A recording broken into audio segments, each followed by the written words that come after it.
প্রসব বেদনা শুরু হওয়ার প্রায় সঙ্গে সঙ্গে গাড়ি নিয়ে এসে উপস্থিত হয় স্বামী।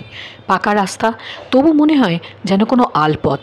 সামান্য বৃষ্টি হলেই বিপজ্জনক হয়ে ওঠে সেই রাস্তা। এই সামান্য জ্যৈষ্ঠের বৃষ্টিতেই সেই রাস্তার এমন অবস্থা যে প্রসূতিকে নিয়ে গাড়ি কিছুতেই সেই রাস্তা দিয়ে ঝুঁকি নিয়ে হাসপাতাল পর্যন্ত যেতেই পারল না। সুতরাং অগত্যা প্রসূতিকে সেখানেই সন্তানের জন্ম দেওয়ানোর জন্য ব্যবস্থা করলেন গাড়িতে থাকা মহিলা স্বাস্থ্যকর্মী। অত্যন্ত সাহসিকতা এবং সংবেদনশীলতার সঙ্গে এবং অত্যন্ত কর্তৃত্বের সঙ্গে কৃতিত্বের সঙ্গে সন্তানের জন্ম দেওয়ালেন সেই গাড়ির মধ্যেই। জেলা প্রশাসন এবং প্রসূতির বাড়ির লোকজন ভূয়সী প্রশংসা করেছেন সেই স্বাস্থ্যকর্মীর।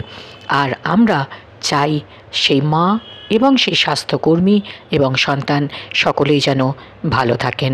মা তুঝে সালাম বললেও কম বলা হয় এই মুহূর্তে।